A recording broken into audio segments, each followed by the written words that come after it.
Hey everybody, this is the Interstate of Music podcast, and I am your host, Jeff Peterson. And with me today, I've got my guest, Adam Cole. He is the director of Willow Music and TruerMU. He's also a songwriter, from what I've been told, and I want to hear a little bit more about that. But what I really want to do is welcome Adam to the podcast first. Welcome. Thank you, Jeff. It's awesome to have you, and thanks for taking the time.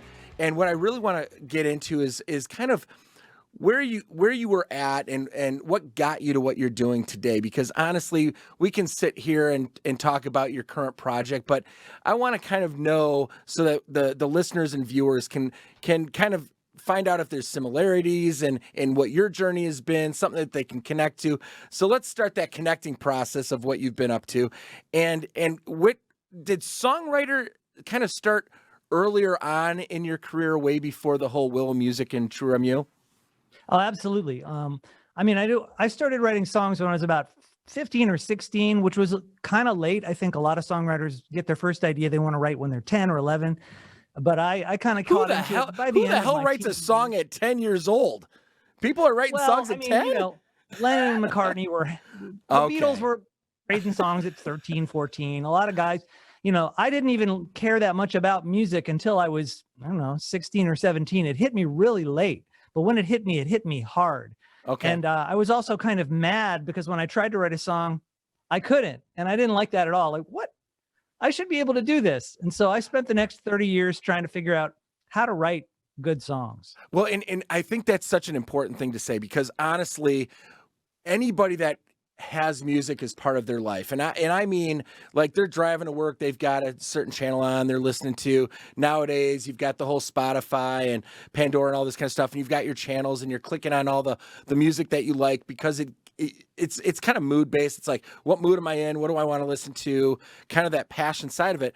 And I think at some point in all of our lives, with the different journeys we've been on, the different moods, the different things that have happened in our life, I do think so many of us are like, I think I could write a song. Listen to that song. I think I can do that. And some of it starts from poetry in a grade school class. Some of it just comes from really wanting to write a song because it's just cool.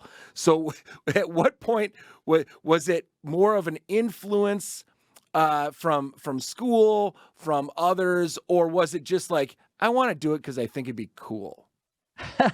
Well, first of all, I should say that I was writing poetry from the time I was about 5 or 6. So I was really good at that, stupid good at it. Like, I just wrote something and my teachers were like, wow, that's amazing. So I figured songwriting would be about the same, Well, let me pause this, because I'm gonna do this, the little self brag, because I thought I was a pretty good poet when I was in my younger years, and I'm gonna give you one of my poems that to this day I still remember. I don't know what grade it was, but I wrote this poetry book. It was a class project, and you had to write these multiple poems in it and kind of illustrate them, right? So it's got the hole punch, the 3-hole punch, and the yarn that holds it together, create the cover, the whole thing of this poetry book, right? I think it was like, God, I don't want to say it was 4th grade, because this could be really like 2nd grade material here, but I'm gonna share it to the world. So are you ready for the poem that I actually remember I wrote? All right, Jeff. I'm going to. This is so, I don't know if this is a good idea for me. All right, so here it is. This is deep, right? This is deep. You got to put some thought to this. If you think about a pencil and all that it can do, it really is amazing. It can add up 2 + 2. Oh, wow. No, that's good.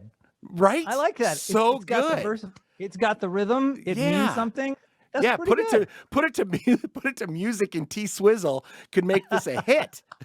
Well, that's a different topic, I think. You're right. So I don't have any X's that I need to write about. So not back then, at least. So I get the poetry thing, and I would wake up in the middle of the night, and I'd have to have a notepad and a pen next to my bed, because I would wake up in full thought of poems, and I'd have to write them down, otherwise I'd forget them when I went back to sleep. So I don't know where that came from. I was not it was weird that I was like into this poetry thing, and it stopped though. It stopped. Wow.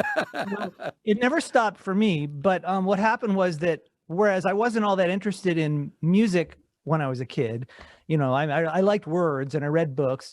But then I got into this band with some friends of mine, about 15 or 16, and they started making me listen to the Police a lot and to the Eagles. And all of a sudden, I was playing other people's songs. Yeah, it was a hilarious band. I was the bass player, but I played the bass on this Steinway piano in our home. That was the bass. So I sang and I played the bass. And we had a drummer and a guitar player, and that was it. And, at some point, I started thinking about, I'd like to write a song. This is cool. These songs are cool. Could I write some songs for our band? Sure. And like I said, it didn't initially go very well for me. I was like, usually when I want to write, the words just kind of flow, but this song thing is sticking me somehow. Right. And so when you started playing, did you start with the piano? Is that your instrument? Oh, yeah, yeah. I had been playing piano since I was 6 also. Yeah. Okay. And do you play any other instruments? Do I now? I do now. I'm a music educator, so we learn them all. I mean, I play the organ and the guitar and the ukulele and the recorder and blah, blah, blah, and I sing. So cool. So cool. What was the name of that band, by the way? This is always fun to ask this question. Okay. So we settled on the name Close Enough, because if it wasn't your favorite band, then it was close enough. That's fantastic. I'm so glad I didn't have to ask the next question to find out why Close Enough. Right. That's fantastic. That's really clever. I love it. Yeah, thank you.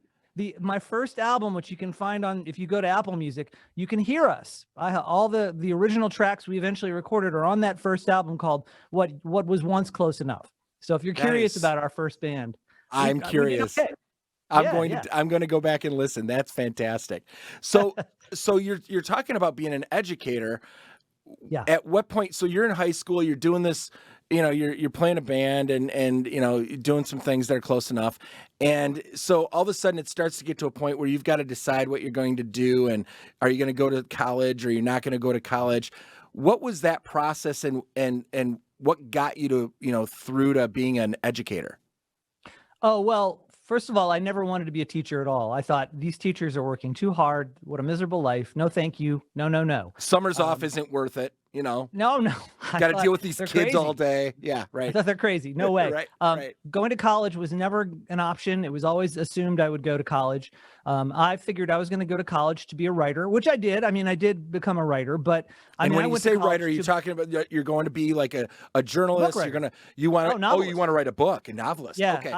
Because like I said, poetry. I was also writing books since I was 12. I sat in my dining room with a typewriter and I was working on the Great American Novel at a young age. I really was into words. So were you into creating your own story, or were you taking a journey through history of what happened and rewriting kind of it your way?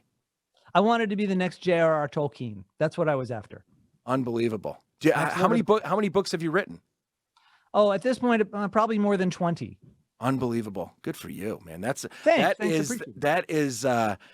different journey, because I mean, I've gone through wanting to write books, and then all of a sudden you start it. And again, kind of when you're sitting at that piano trying to write a song, you're like, all of a sudden it got hard. As soon as I sat down at the piano, this is hard. And for me, it was like, as soon as I sat down to actually try to write a book, I was like, right. I don't have anything good to write. Why would I write a book? So it's really difficult. So to put out 20 books is, and they don't all have to be, here's the thing. They don't even have to be good books. And I'm not saying your books aren't good. It is hard to write a bad book. I'm not saying that it wasn't hard. Because I've written so many books doesn't mean it wasn't hard. It's always hard. It's constant. You have to be able to basically, with anything, songs, books, any kind of creative endeavor, you really have to be able to put up with a certain level of resistance. And if you can continue to push through that resistance, you'll eventually come up with something, either by yourself or with help. And that really kind of parallels to just your drive to do anything. I mean, your career, your education, just a passion, a hobby.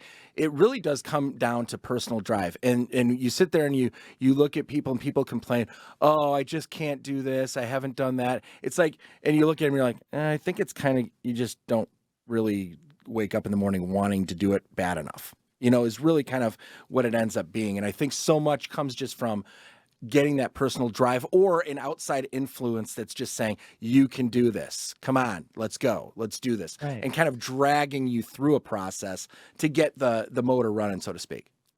Yeah, I try not to take too much credit for my productivity because just like Bruce Springsteen said in his biography, he says there's this, you got to have that fire that just won't stop burning. And I just got that thing inside me that just keeps me going. I don't have anything to do with it. I'm not taking responsibility for it. I don't have a great work ethic.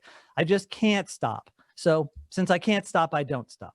That's awesome. So when you ended up going to college, because that was just part of the plan, where did you end up going and why? Well, I went to Oberlin College, and that's up in Ohio. Just I think it's west of Cleveland by about 40 miles. Now, I was attracted to Oberlin because it had a conservatory in it, a world-class music school. But I had no intention of going to the music school. I just wanted to go there and play the piano while I was there. Well, once I got to Oberlin, I was an English major. I graduated with an English major, but I was surrounded by these world-class musicians, and it lit a fire in my head. It sparked me. And I got mad because I felt like somewhere deep inside, I felt like I was one of them. I was a musician. Like I had something in me that I could express, but my abilities were so poor. They were putrid. I couldn't play the piano hardly at all. I could sing some. I'd barely written anything, maybe a few songs. The songs on the album that I mentioned, I wrote a lot of those when I was in college and came back in the summers and we recorded them. So at the time I got to college, I hadn't even written but a song or two. So I was very frustrated, and more, I spent more and more time in that conservatory taking classes, hanging out, so that by the end of the time I was there, everybody thought I had graduated from the music school, that's even awesome. though I did not. So just the passion of wanting to master the instrument to a level that you felt that you got it to where it needed to be.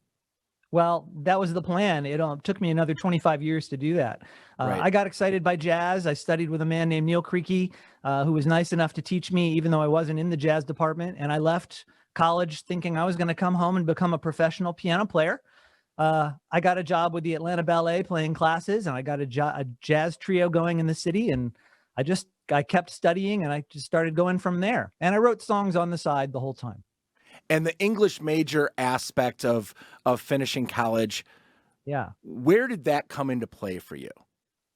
Oh, well, I continued to write as well. I mean, the book writing was always kind of a parallel track. I had some time to write. I was gigging at night, so during the day I had my time to write, and I wanted to write some books. I had books in my head, and I needed to get them out. And some of them took 15 years to write. It took me a long time. So, I just kept on going, and being an English major made it possible for me to read classics like Dickens and, Shakespeare and things like that, and know what I was reading and get the benefit of the mastery of those people.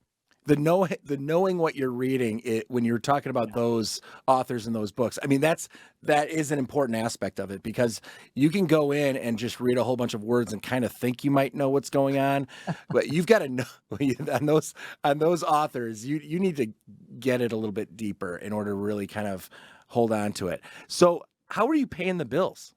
I mean, if it takes 15 years to write a book, you're not paying the bills with the 15-year process of a book. You're gigging at night. But I also know how much like those gigs at night probably paid. How were you like grabbing on, building kind of like a rent, food, just kind of the normal everyday expenses in life? What did you turn to kind of get through it and get you to that next place in your life? Well, I was fortunate in that when I graduated college, I had a little bit of family money. My expenses were low. I didn't spend a lot of money. And so I had enough family money to kind of bridge the gap between the gigs I was playing and what I needed to spend. And I didn't really have any real money trouble until I started a family. And that's when I had to give up all the freewheeling and think about seriously a career. And that's where the education came in. I love that. So where are you teaching? What are you doing? What is that like on a day-to-day basis? How does that just make you feel? Okay. Could you repeat that question? Because I'm not sure I understand. So as an educator, so what level are you teaching? Like what age level? Like, where are you teaching? And Mhm. when you wake up as an educator, how is that making you feel just personally? Is it, hey, I've got the skill set. It's what I need to do for my family, and I've got the skill sets to do it. Or is this an unbelievably fulfilling endeavor? Okay. Well, I was a public school educator first for 11 years, a choral director, middle school and elementary school. And Cool. that was that was a real pay the bills time. That was Yep. when my wife, who is the owner and director of the Willow School, which is where my current school is, she was building that. And so I was holding down the fort, paying, making sure we had insurance and working Yeah. in the public schools. And that was really very difficult. Yep. I wouldn't, it's a immensely difficult life to be a public school teacher. So from there, eventually I transitioned into creating my own piano studio. The Adam Cole School of Music became the Grant Park Academy of the Arts, became Willow Music, and I merged my school, Willow Music, with my wife's business, the Willow School. And that's where I am today. And we teach children from 4 years old all the way up to adults 99 years old. I teach them how to play the piano and occasionally how to sing and how to write. I have a guitar teacher, a violin teacher, drum teacher. And Thank it's you very so fulfilling. thank you so much for being honest about, the public school, that the difficulty and because it's hard to be a teacher for anything. It's hard to wake up when you've got a whole bunch of students that have their own personal agendas for that day and on what they're going to care about, not care about, how they're going to behave through it all. And then you've also got the bureaucracy of just the entity of itself, whether it's a school board, whether it's the parents. It is such an under kind of appreciated, skill and career path that so many of us, I think we learned so much during the pandemic of what parents went through, having to kind of homeschool during these times and stuff. But it's still, even the ones that are most passionate can still go into a situation that is so challenging. It takes a little bit of that fire out of them, and it becomes such a grind. So thank you for being honest about that, because so many think they're just going to keep saying, "Oh, it's amazing. I'm a teacher. It's what I always wanted to be." But honestly, it's hard. It's just a hard thing. So cool for you to kind of transition into exactly what you knew you and your wife wanted it to be. So cool. Thanks. Yes. And that's all the credit goes to my wife, who really built the space for us to move into. She's amazing. So where are you located? We are in Decatur, just east of the city of Decatur, about a mile east of the city of Decatur. If you're not familiar with Atlanta, Decatur is what once was a small town just east of Atlanta that became kind of a huge center, a metro center, and kind of an alternative city. There's a number of those around Atlanta. Decatur is maybe one of the prettiest, and it's booming now, and we are just shy of that. That's awesome. So it's really, as far as the people that are coming to you to learn and all of that, where do you find yourself? Where do they seem to gravitate from? Is it the parents that say, "I really want my kid to learn the piano. It's just, I want him to learn music. I think it's important, well-rounded. It's not taught in the schools. I think it's important." Where does it seem the students are coming to you from what purpose? Mm-hmm. Many of the parents come to me and they simply just have this idea that they want their child to learn music. Some of them either took piano lessons as a kid and gave up on it and they're disappointed in themselves, or they just feel like it's something they want their kids to have. What's interesting is that many of the students that come to me, they're either exceptional in some way. Well, they're all exceptional, but they may be exceptional in that they're, incredibly intelligent, incredibly sensitive, and have difficulties because of that. A lot of my students have, difficulties with their self-image, with getting things done. They're hypercritical, and it becomes my job to help them develop as people while I'm developing them as musicians, which is the thing I most love. How can we help you? Just as becoming a true pianist helped me become who I am, can I help you become who you are, and maybe shed some of this self-criticism, shed some of the destructiveness that's eventually going to grow up into something difficult for you as an adult? Can we get rid of it now? So how much do you think you grabbed from your public school teaching experience that is a benefit to where you're at right now and what you do every day?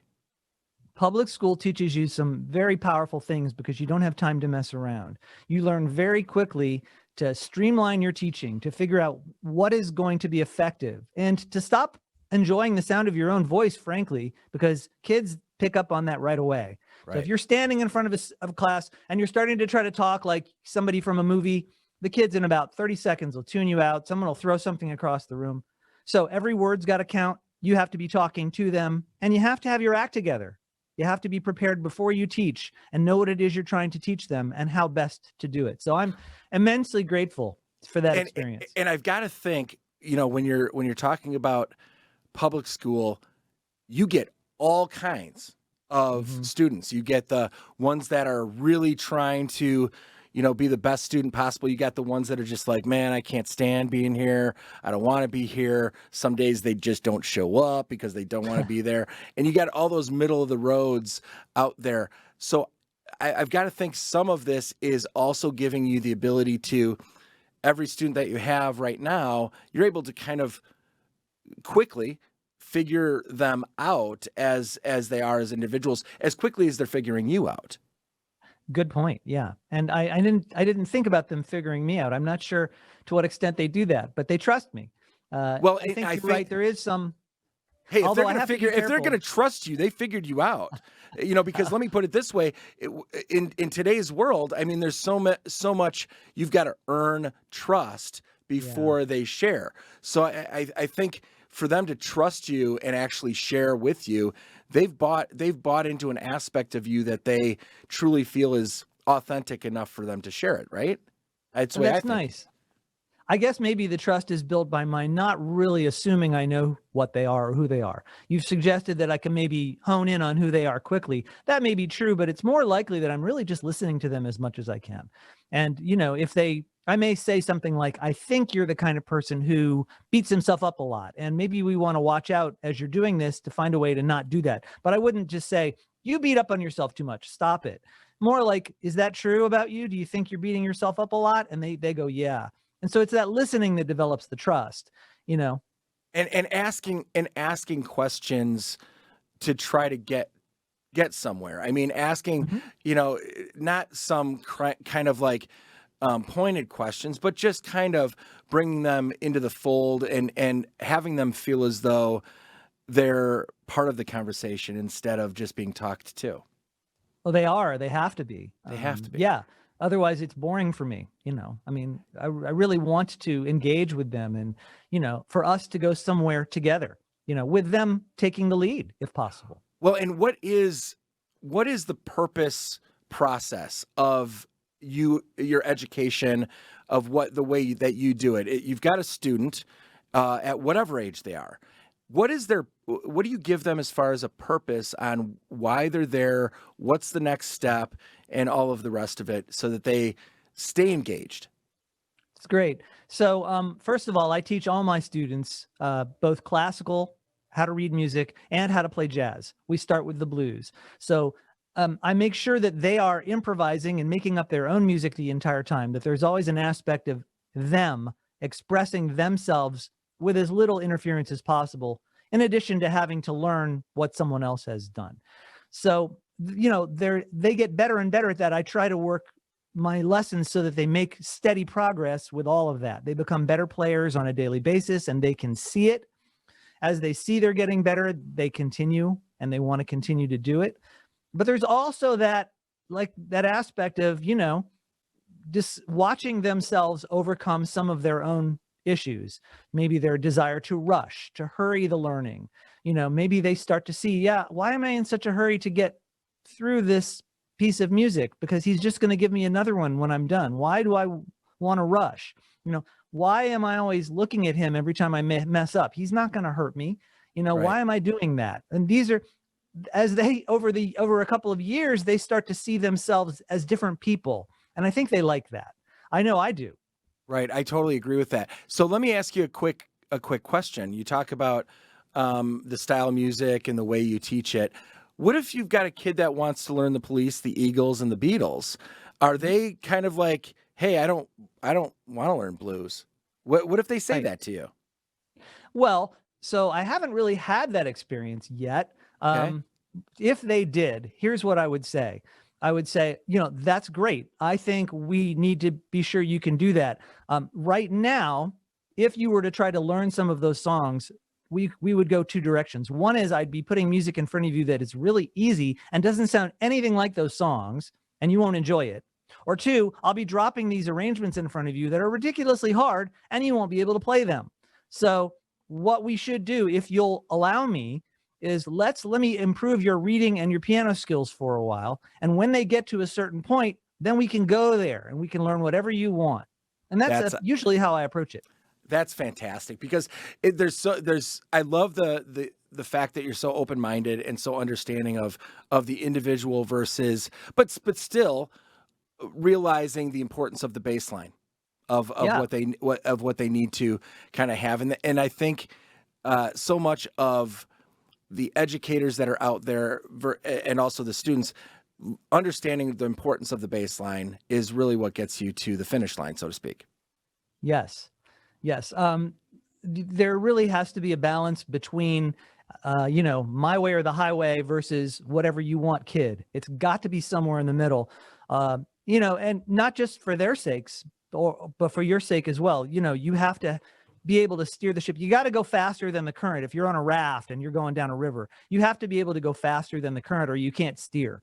So, if I'm going to steer this kid down these rapids, I have to be able to, stay ahead of them and know where we're going next. So if all I'm doing is following what they want, basically the current is taking me wherever it goes, and that could be somewhere safe and it could be somewhere rocky. And if it goes somewhere rocky, they're going to quit, Right, no doubt. What do I need you for? We just learned all these songs and I can do this by myself and this isn't that fun. Bye-bye. Right. But if they feel like I've got something that they can use and still need, we keep going. So there's a balance there. I love it. Adam, thank you so much for being part of the podcast and Sure. sharing your story and giving us a true educator's perspective on I would say on the important things about the process, but also the important things about the individuals that we come in contact with and need to kind of reach out to and understand. Thank you so much for sharing. I'm excited to go and listen to some of those songs, but more excited to kind of keep tabs on where you guys go with Willow Music and everything else that you've got, the TruerMU and everything else. So thank you so much for being part of the podcast and sharing your journey. Thank you very much, Jeff. See you next time. You bet. This has been the Interstate of Music podcast, and our special guest today was Adam Cole. Peterson out.